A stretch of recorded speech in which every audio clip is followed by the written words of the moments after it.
8:52 en la República Argentina y tengo el placer, un gran regalo que nos estamos haciendo aquí en el programa, que es poder charlar con Patricia Bullrich. Teníamos muchísimas ganas, en lo personal yo tenía muchas ganas de charlar con vos. Nosotros lo que hacemos es tratar de descubrir un poco al personaje político, pero a la persona, conocerlos un poco más y por supuesto, bueno, la actualidad nos permite charlar de todo. Muy buenos días, Patricia, ¿cómo estás? Bueno, buenos días, muchísimas gracias por la invitación. No, gracias por venir. Tengo el libro en la mano, lo estaba diciendo, y me parece crucial arrancar con el libro, por varias cuestiones. Primero porque es un poco el leitmotiv de algunos oficialistas hoy, por parte del gobierno nacional, de desprestigiar a la oposición, diciendo, bueno, son todos muy superficiales, no hay nadie que venga y que quiera decir cómo se tienen que hacer las cosas, todo el tiempo. Y en gran parte pasa eso, es cierto, ¿no? Como que hay media funciones o fórmulas mágicas de algunos opositores y poco, digamos, establecido. Es decir, la verdad que me gustaría hacer esto y explicarlo un poco. Y en este caso es lo que valoro del libro, que directamente vas y te dedicas a explicar lo que podrías llegar a hacer, lo que querés y lo que pensás. Me parece que eso ya te diferencia un poco con otros opositores. ¿Cómo lo ves vos? Sí, yo creo que hay dos maneras de expresar lo que uno piensa y lo que uno quiere hacer, ¿no? Por un lado, en este caso es un ejercicio de trabajo fuerte, que es escribir un libro donde uno busca desarrollar el conjunto de las propuestas, de las ideas y del marco conceptual y valórico sobre el que quiere construir las cosas hacia el futuro en el país. El otro es, uno también habla a partir de sus propias, digamos, de su propia producción. Cuando vos podés mirar y analizar los proyectos presentados en el Congreso, más las leyes votadas, cuál ha sido la posición respecto a cada uno de esos temas, también uno puede seguir una línea directriz de claro, cuál ha sido la posición y las razones por las que uno tiene cada posición en los temas más importantes del país. Así que creo que son como los dos caminos. Lo que pasa es que es verdad, vos pensás que hoy estamos en 140 caracteres en Twitter, sí, nos editamos en la televisión en un minuto, entonces la capacidad, hemos perdido por la velocidad de la información la capacidad de profundizar. Y eso es una realidad de este momento de comunicación, ¿no? Por eso es importante tener un espacio como este que ustedes tienen, en el que tratan de pensar más o de reflexionar sobre las personas y poder expresarse, porque no hay muchos lugares donde uno pueda expresar más allá de una pequeña frase. Es cierto eso, ¿no? Permanentemente como que hasta hay cronómetros. Bueno, hoy lo podemos ver permanentemente en los debates, cronómetro permanente, realmente no hay chances.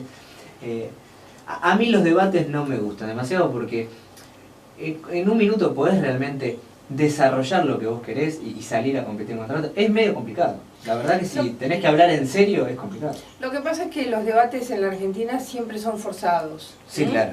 Entonces no están hechos con un formato que realmente vaya a que la gente pueda comparar las propuestas de cada candidato.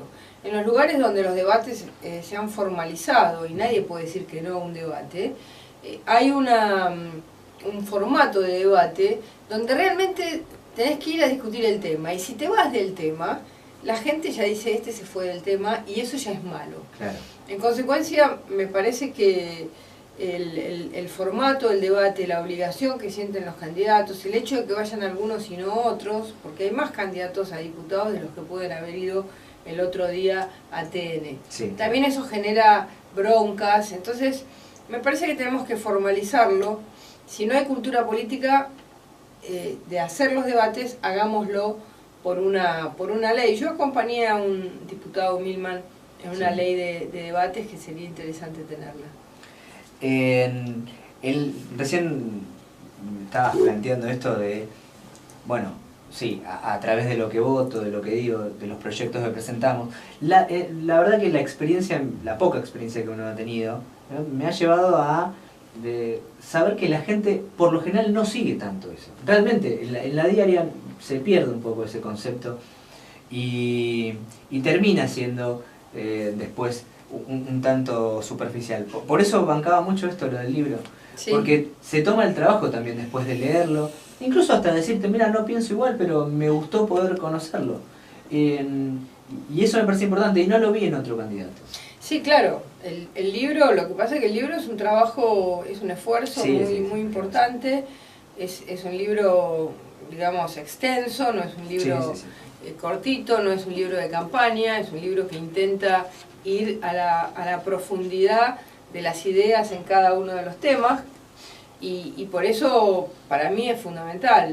Porque, 400 hojas, más o menos. Sí, para mí es fundamental poder expresar en un libro todas las concepciones, las propuestas, las ideas que desarrollaría tanto yo, creo, como mi partido, aunque es un libro que lo hice yo, en el marco de la situación del país. Así que por eso desarrollo los temas de seguridad, de educación, de política penitenciaria, de política internacional, de economía, de desarrollo, de derechos humanos, de medio ambiente, de libertad de expresión. Bueno, son todos temas que creo que son importantísimos para una definición. Ahí está, ahí viene. Muchas gracias, un cafecito para mí. Sí.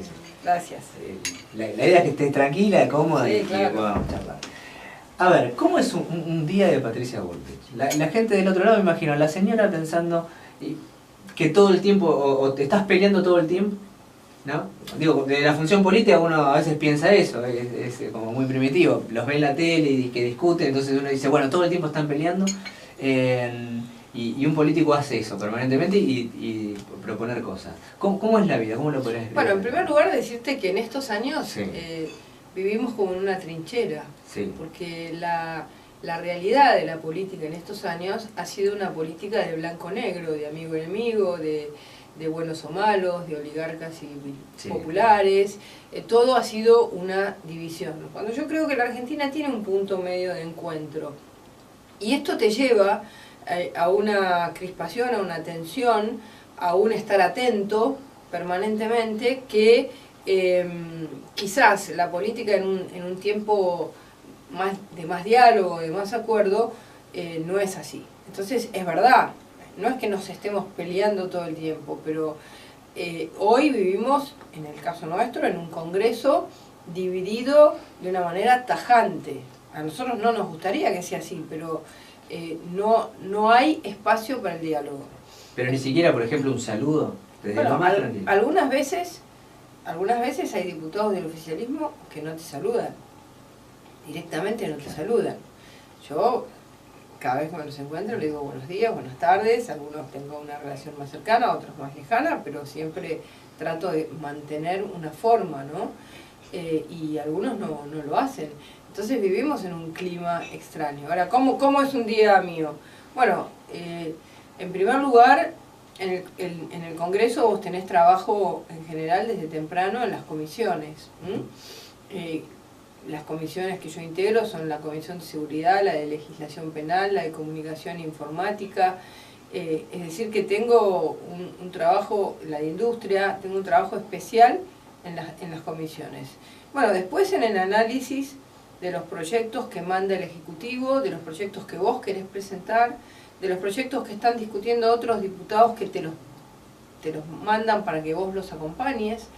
El seguimiento permanente de la gestión de gobierno es otro de los temas que un diputado tiene que realizar, porque nosotros somos un control del Ejecutivo. Luego los días de sesión, y después, bueno, hay muchos temas que atender, muchísima gente que llama, gente que propone cosas, que propone proyectos o que tiene necesidades. Entonces, bueno, hay también un cúmulo de atención ciudadana, y ahora con las redes, muchísimo más, ¿no? Porque muchísima gente se acerca por las redes, quiere conocerte, quiere verte. ¿Y te pasa eso de cruzarte a alguien y que te pide algo puntual para él en la forma personal? Me imagino que sí. Permanentemente. permanentemente, sí, inclusive te diría que no es muy científico, Sí. pero uno puede analizar de acuerdo al nivel de contactos que establece la gente, por ejemplo, por temas de empleo, la situación, porque hay momentos donde, ¿no? Todo está, te llama poca gente y de golpe empieza a aparecer muchísima gente. Bueno, tanto es así que uno tiene que para responder y para poder, no hay muchas maneras de resolver, pero desde el Congreso de la Nación. Claro. Pero para responder, sí nosotros tenemos un equipo especializado en ese tema, ¿no? ¿Ha pasado alguna vez que te hayan acercado alguna propuesta que dijera, qué interesante esto, quizás las tenemos que desarrollar más y con más gente, y que algo que de un ciudadano se le ocurrió una idea, poder llevarla y que se... Muchísimas veces, ¿sí? muchísimas veces. Por ejemplo, ya hace 2 años que una persona llamada Alfredo me escribió un mail diciéndome, fíjese diputada, que están todos hablando del impuesto a las ganancias, que hay que subir el mínimo. Ahora nadie habla de que hay que subir el mínimo en los bienes personales, que hoy una persona que tiene un departamento de 300.000 pesos paga bienes personales, cuando hoy 300.000 pesos es poco en relación a lo que ha sido la inflación. Y la verdad es que lo puse en contacto con una asesora mía que es tributarista, escribieron juntos un proyecto y todavía no ha salido porque el gobierno no quiere subir ese mínimo, pero estamos batallando atrás de eso de manera permanente. La semana pasada estuvimos reunidos con los gendarmes que han tenido problemas en la fuerza. Nosotros ya habíamos presentado proyectos de sindicato de policía y de sindicatos del servicio penitenciario, y estamos haciendo lo mismo con la gendarmería, con gendarmes que trabajan con nosotros. Estamos trabajando, por ejemplo, con las estrellas amarillas, que son las personas que han tenido muertes en accidentes viales y que han puesto esas estrellas amarillas, ¿viste? Que ves por todos lados, sí. Que es, bueno, son muertos, es Sí, terrible. sí, es tremendo. Bueno, estamos trabajando el aumento de las penas para las, digamos, para aquellas personas que han tenido esa conducta, ¿no? Es decir, cuando el accidente no es un accidente, sino que es usar el auto como un arma, ¿no? Así que la verdad que hay mucha construcción. El problema que tenemos es que después hay como un freno, ¿no? Claro. Vos construís, pero el Ejecutivo o el Gobierno solo trata los proyectos de su autoría. Y además, en el caso de los opositores, que hemos sido como más visibles, que somos como las cabezas, a nosotros no nos votan ningún proyecto. Claro. Así que hay hasta veces Sí. que para que salga un proyecto yo se lo hago firmar a otros. ¿En serio? Claro, porque a mí me tienen... Como que ya dicen, Patricia, no, ¿no? claro, Y claro, hay 2 proyectos que son similares, por Sí. ejemplo, de proyectos que le sirven por ahí a una comunidad, que le declares de interés un congreso, que es importante, como es de Bullrich, y Bullrich ha sido o es una opositora firme, Sí. y en el Congreso permanentemente tengo una actuación fuerte, respetuosa, pero fuerte, entonces no me sacan mis proyectos. Mirá vos, me sorprende lo que me decís, Sí. pero a la vez está bueno, digo, encontrar las mañas también como para poder llegar a esos objetivos. Claro, porque si no hay gente, hay veces que perjudica gente, Claro, sí, sí. que te viene a ver y que por Cuando los querés ayudar, ¿no? Cuando los querés ayudar, claro. A ver, voy a describir un poco la situación.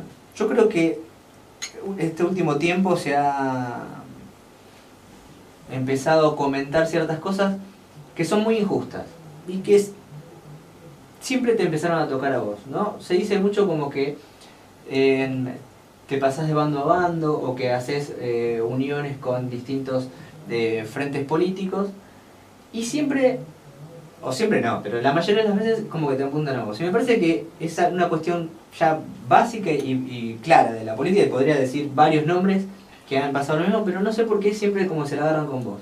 ¿Qué pensás a raíz de eso? Bueno, quizás de las cosas duras de la política, ¿no?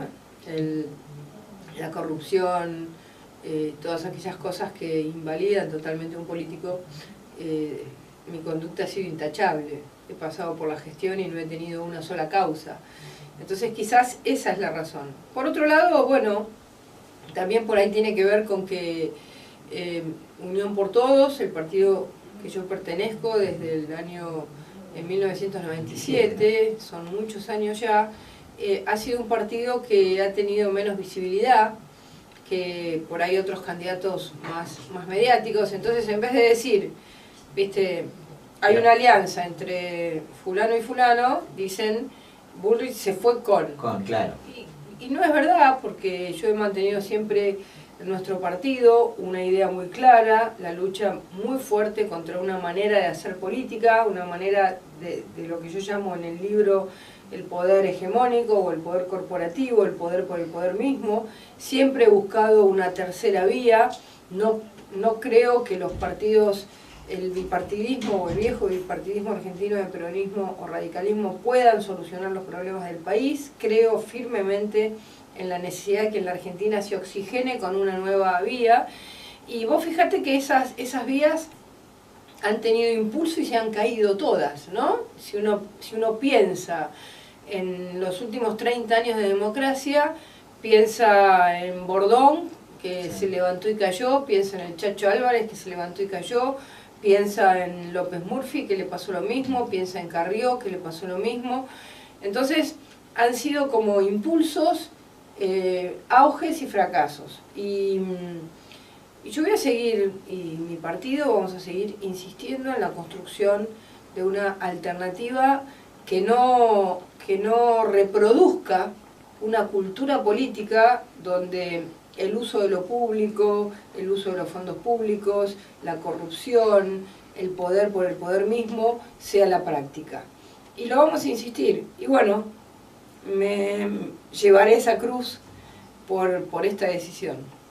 Te llevo un rato a la historia, igual quiero después hacer más hincapié en la actualidad, porque hablaste mucho de los fondos públicos y hay algo, digamos, en el medio hoy muy latente que es necesario preguntarte. Pero te llevo un rato a la historia. Por acá, por esta mesa, pasó hace poco Graciela Fernández Mejide, justo lo nombrabas recién Ricardo López Murphy.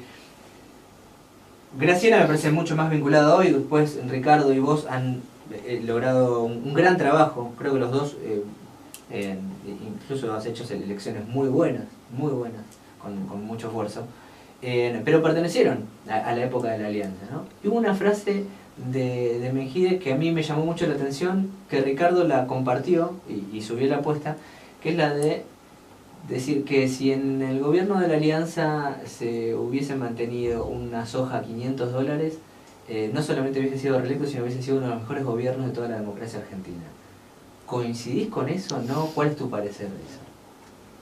Bueno, digamos, la historia contrafáctica es algo que los cientistas políticos no solemos hacer, porque es explicar algo que no pasó. Sí, claro. Yo lo que creo es que un gobierno, y esa es, digamos, mi dolor con la alianza, es que un gobierno tiene que ser capaz de sacar la situación en el momento histórico y en las circunstancias en las que hereda esa situación. Imagínate, no sé, a Churchill diciendo me hubiera gustado gobernar Inglaterra sin la guerra. Claro, sí. O Adenauer diciendo no quiero reconstruir una Alemania destruida.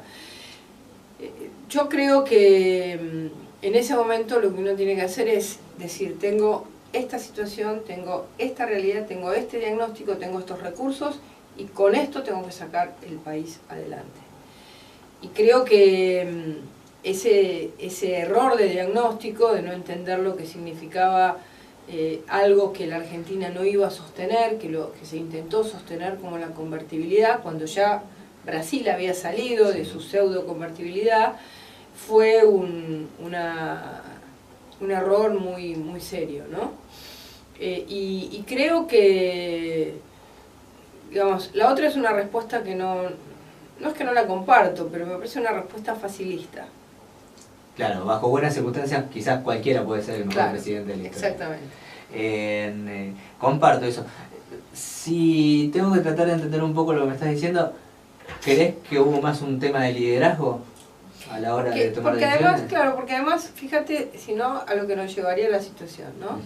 Uno diría, si el próximo gobierno, que esperemos que sea de un signo político distinto al actual, ¿no? Que haya verdadera alternancia, ni siquiera que sea un sector del mismo partido, sino que haya verdadera alternancia.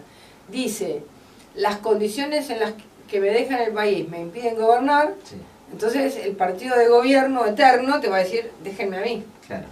Esto del, de la herencia de todos los Claro, gobiernos. déjenme a mí. Sí, no, claro. uno tiene que decir, como esté la situación, gobernamos.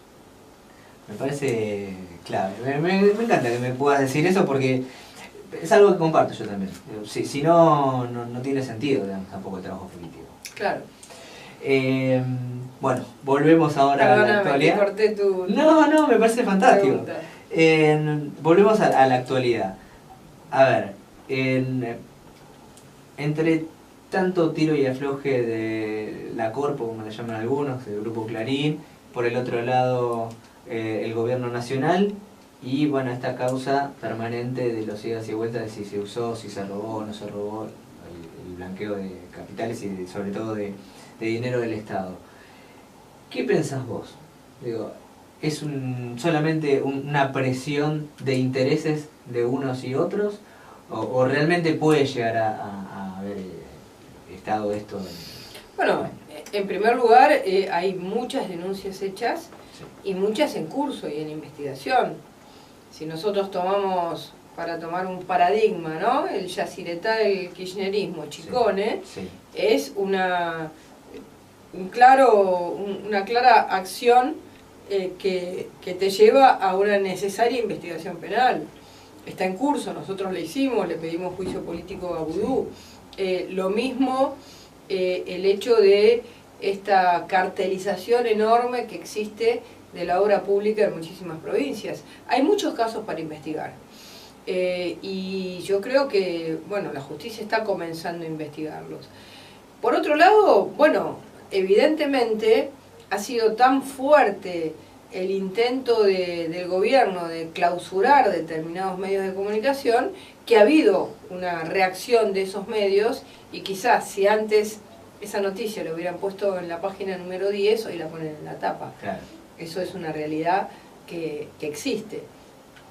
Pero también existe la realidad de la construcción de un aparato comunicacional de la voz oficial entre públicos y privados enorme, enorme como por lo menos yo nunca viví que se repita de una manera tan sistemática el discurso oficial. Yo soy licenciada en comunicación y mi tesis, mi tesis fue sobre la forma en que se introduce el tema de seguridad, ¿no? De golpe con ciertos hitos, ¿no? Y entonces todos van como repitiendo lo mismo. Bueno, acá el discurso oficial, para mí, se establece todos los días en algún lugar, porque vos ves que hay programas oficiales, escuchás la radio, escuchás la televisión, y es el mismo formato, con las mismas palabras, las mismas preguntas y los mismos temas. Es como si editaran una tapa y eso, ¿no? Lo llevan a toda la red. Se distribuye en red. Entonces, esa manera de comunicación genera la idea de que aquel que está por afuera de esa cadena, ¿no? En realidad es como una cadena oficial prolongada. El que está fuera de esa cadena es opositor. Cuando en realidad el formato de los medios siempre en la Argentina fueron medios independientes. Hay países, como Estados Unidos, que a la hora de las elecciones se definen. Nosotros estamos con los republicanos o estamos con los demócratas, lo mismo pasa en España. Pero en la Argentina nunca habíamos tenido ese modelo comunicacional. ¿Y crees que le sirve eso? Porque de golpe me imagino, es cierto lo que planteás, hay medios militantes, yo los llamo medios militantes, son colegas que son realmente militantes, se ponen la camiseta y salen a pelear y a hacer esa bajada. En eso, digamos, compartimos perfectamente, digo, hay una distribución de ese contenido. Lo que siento también es que ahora amigos empresarios han podido acceder a ciertos medios, lo de la compra del multimedio de Daniel Haddad, claramente Radio 10 y todo el grupo de radio, C5N, es entrar invasivamente a tratar de llegar a distribuir esos contenidos y sin embargo fallan. En Radio 10, una permanencia de 16 años líder, ya está segundo. Falla permanentemente, 6, 7, 8 con 3 puntos, la verdad es raro. Desde lo comunicacional me genera muchas dudas, pero en la última elección el 54% lo tengo que aceptar y ¿qué es lo que ves? Bueno, en primer lugar lo que yo veo es una concepción de parte del oficialismo, ¿no? Sí. Es decir, el oficialismo de alguna manera considera al sujeto, al ciudadano, un objeto manipulable. Entonces, si vos crees que tenés que tener hegemonía comunicacional, es porque pensás que la gente es manipulada por los medios de comunicación, ¿no? Y yo no creo eso. Yo creo que los medios de comunicación, por supuesto, recortan noticias, porque vos no podrías hablar todo el día de todas las cosas en todo momento y a toda hora. Ahora, lo que ha pasado, que es muy interesante como fenómeno sociológico, es que la sociedad, digamos, ha sido la que ha generado, no te diría un monopolio, pero un cuasi monopolio. Porque hoy en día, Sí. Radio Mitre, por ejemplo, tiene más del 60% de la audiencia. Sí, claro. Cadena 3, que también fue brutalmente atacada, tiene un 15% de la audiencia.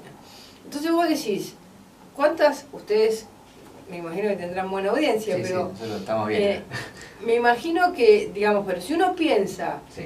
la cantidad de radios que hay en la Argentina y la forma en que se distribuye la escucha, el que se ordenó diciendo quiero escuchar estos medios y abandono aquellos medios que entran en la cadena oficial, es la gente. La gente lo ordenó. Entonces, y la gente de alguna manera construyó medios que antes, siempre Radio Mitre fue una radio importante, pero no era la primera. No, durante 16 años. Claro, Radio 10 era el boom. Ese era totalmente el boom y era muy difícil acceder, incluso hasta ha duplicado el rating de Radio Mitre. Lo comento porque es un caso muy emblemático ese. Claro. Y realmente, cuando pasa Cristóbal López, cae, y realmente hubo un pase también de figuras, digamos, que no han podido estar, Longobardi, por ejemplo, digamos, porque Claro. tenía una posición Bueno, o opositora. Radio del Plata, que siempre fue una radio Claro. re importante. Sí, sí. Sí, yo creo que es eso, el que quienes se han ubicado en la decisión de qué quieren escuchar es la sociedad. La sociedad dijo, si Radio 10 deja de ser Radio 10, que era una radio, digamos, que tenía quizás una característica, ¿no? Que era una radio muy dura en el tema de la seguridad, con una característica especial, con periodistas conocidos. Si abandonan eso y se alinean, nosotros nos desalineamos. Y es muy interesante el fenómeno social, porque de alguna manera está ligado también a la gente en la calle. Y creo que también va a estar ligado al voto. ¿Crees que esto que pasó esta semana, la Presidente con la intervención en la Fundación Favaloro, la va a ayudar finalmente, por lo menos a la imagen positiva, y después crees que lo va a ayudar un poco a Insaurralde en las elecciones? Mira, siempre la enfermedad de una presidente, de una persona y de una presidente genera una conmoción, como genera una conmoción. Y mando mis condolencias a la muerte de Margarita Ferraz de Bartol, una colega periodista que murió en el accidente en el que está herido el gobernador de San Juan. Estas cosas generan conmoción. El tema es que no haya aprovechamiento político de esta conmoción, ¿no? Me parece que la gente puede estar conmovida, pero considero que va a mantener su voto de acuerdo a lo que venía pensando. Lo que pasa es que las PASO de alguna manera también acomodan, ¿no?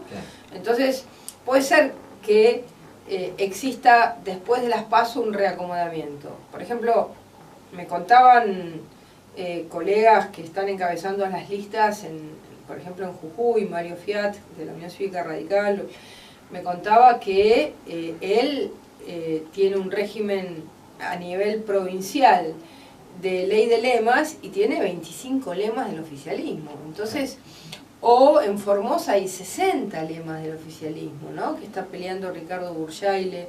Entonces, el oficialismo desde las PASO ahora quizás vuelca mucho más aparato, mucho más dinero, tantas listas.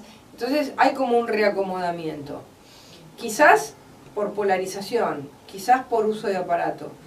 Igualmente creo que esta es una elección bastante definitiva y definitoria en la construcción de un equilibrio en el Parlamento.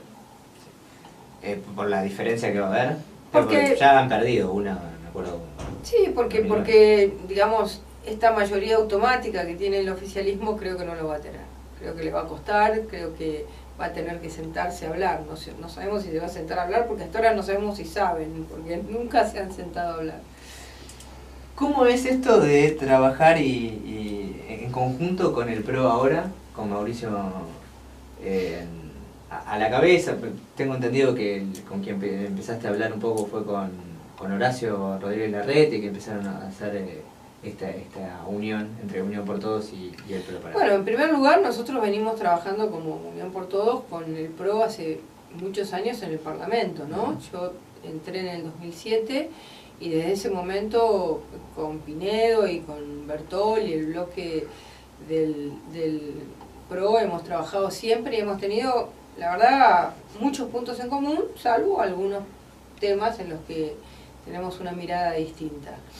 De alguna manera, cuando la coalición cívica se destruyó, terminó totalmente destruida porque, bueno, no hubo intención de mantener una construcción que realmente era una construcción muy positiva, con mucha gente interesante.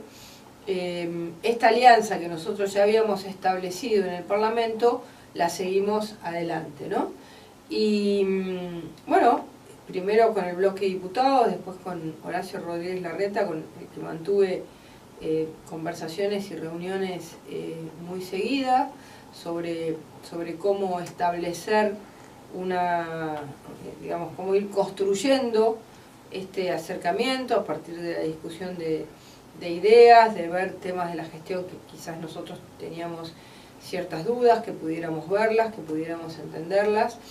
Y bueno, hoy estamos muy contentos porque además creemos que estamos construyendo no ser la cola de uno de los partidos tradicionales, no ser la cola del peronismo, sino una tercera alternativa, una tercera vía, que es lo que yo creo que la Argentina necesita, y lo creo hace muchos años, ¿no?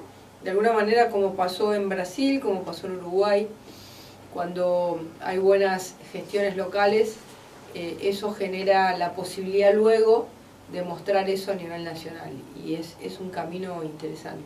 ¿Lo ves como presidenta Mauricio o no?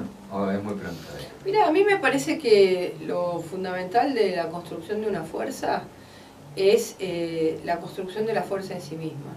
Después, creo que, bueno, él tendrá sus ganas de ser el candidato, quizás hay otros. Me gustaría que haya más candidatos, que no sea una fuerza de una persona. Nosotros en Unión por Todos también tenemos nuestras asociaciones y tenemos nuestra gente. Eso ya significa que puede haber un cambio, por supuesto. Entonces, creemos que lo importante es que haya competencia y bueno, yo no creo en una fuerza alineada atrás de una persona. Creo que eso nos ha hecho mal en la Argentina, ¿no? El personalismo, la hiperconcentración del poder. Fíjate que las fuerzas nuevas, distintas a las tradicionales, siempre se organizaron atrás de alguien. Y cuando esa persona medio como que no pudo mantenerse, la fuerza se destruyó. Entonces, las fuerzas que solo viven de una persona son malas. Es polémico lo que está diciendo, alguno lo va a llegar a tomar. Porque yo creo hoy, digo, estás hablando directamente del PRO. No, pero no. Y casi teoría de kirchnerismo. Te hablo del PRO, te hablo de lo que fue la coalición cívica, te hablo de lo que fue Recrear, te hablo de lo que fue Acción por la República. Quizás un partido que no fue así fue Alzogaray, que tenía una cierta idea. Después, bueno, se lo comió el peronismo. Pero tantos partidos que nacieron atrás solo de una persona y que, bueno... ¿La relación con la gente del PRO en general es buena? Me acuerdo de un episodio que tuviste en el 2009 con Montenegro, que hoy siguen las funciones. Mira, sí, la verdad que es medio una... de chicana también. Bueno, es una buena, muy buena relación. Yo, digamos, en general tengo... establezco buenas relaciones.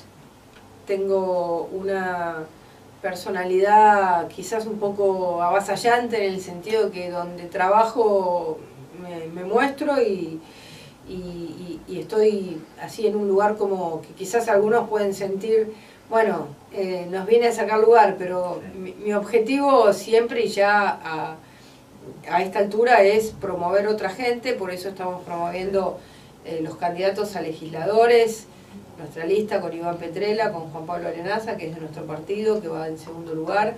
Queremos promover mucha gente nueva y yo quiero ayudarlos a formarse, a trabajar, a poder establecer contacto con la gente. Bueno, un poco una tarea, digamos, quizás más didáctica, ¿no? Sí. Pero se puede, digamos, a ver, lo comento así muy por encima.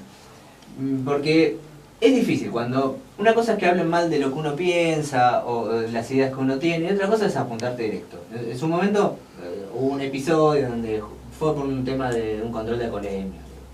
Es normal. Yo quiero sacar esto de la perfección permanentemente en los políticos. ¿No? Es como que todo tiene que ser perfecto. No, digo, le pasa a cualquiera, no significa que esté bien o esté mal.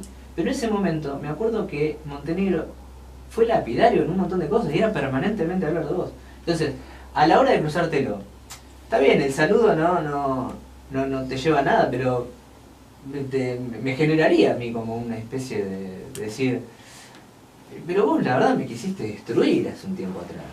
Bueno, mira, la verdad es que quizás el primer tiempo que me lo cruzaba había una relación más tensa. Claro. Y después un día encaramos y hablamos y dijimos, bueno... Ah, pero se juntaron para hablar de eso. Sí, tema terminado y... Sí. A otra cosa. Tenemos al Papa Francisco, tenemos que aprender a perdonarnos. Es cierto, bueno, sí, el Papa le mandaron una carta a Cristina, quien había estado ahí. Tenemos que perdonarnos. Totalmente sí. De acuerdo. Además sería bueno sí. que en la Argentina nos perdonemos un poco más, ¿no? Y que no haya tanto, sí, totalmente, sí. Claro. ¿Cómo ves la situación hacia el 27? Mirá, creo que nuestra fuerza, Unión por Todos Pro, está muy bien, porque creo que combina dos elementos importantes, ¿no? Por un lado, una acción parlamentaria, tanto de Unión por Todos, el bloque que yo presido, como del PRO, bloque que preside Pinedo, que han sido los bloques más coherentes en el voto. Uno mira por ahí el voto de otras fuerzas políticas y le dieron muchas armas al kirchnerismo que después se arrepintieron, ¿no? Desde la ley de medios hasta la confiscación de YPF, hasta Chicone, que en algunos casos lo votó Solanas, en otros los socialistas, en otros los radicales, en otros el ARI o la coalición cívica ARI. Entonces, es como que en ese sentido nosotros tuvimos una apreciación de lo que significaba esta idea de acumulación del poder del kirchnerismo más clara. Y por otro lado está también la gestión de la ciudad, que me parece que tiene una característica importante. Quizás en los primeros años se vio menos, y esa quizás es la diferencia entre un modelo más planificador y un modelo más populista, ¿no? Las cosas no se hacen de un día para otro, entonces al principio no se veían, pero cuando se ven sólidas, se ven con mucha potencia, ¿no? Con una estructura de base. Con una estructura de base más fuerte. Entonces creo que es esa gestión sumada a la gestión ciudad, a la gestión parlamentaria, da un diferencial. Y después, bueno, por supuesto, el aporte importante que hacen los candidatos, ¿no? En el caso de Gabriela Michetti, que tiene mucha llegada a la gente, o el Rabino Berman, que tiene una capacidad de comunicación también muy importante, y Petrella, que está en sus primeras armas, pero la verdad que es brillante, está muy bien formado, como Juan Pablo Arenaza, y eso se nota. Sí, sí, he tenido la posibilidad de hablar con Petrella en varias oportunidades, y es cierto.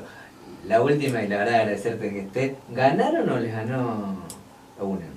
Yo tengo mi teoría, yo creo que ganaron ustedes. Mira, a ver, si uno piensa lo que significa el elemento positivo que tuvo UNEM al ir a una interna, quizás, o a una primaria, quizás la falta de picardía fue no haber hecho lo mismo. Claro. Inclusive hasta uno puede competir sin competir. Claro, porque sumás más votos. Porque sumás más votos, claro. Creo que en esa instancia ellos con las distintas listas sumaron más votos. Ahora viene la carrera real, que es la elección, y creo que va a haber un reacomodamiento de mucha gente, y creo que el triunfo va a ser más claro y más concreto. Así lo veo. Igualmente... ¿Por parte de quién? Por parte de Unión por Todos Pro. Bien. Sí. No, creo que eso va a pasar.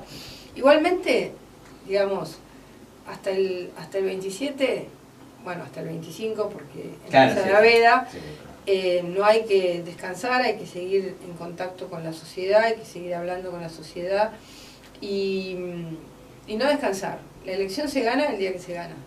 Totalmente. No antes.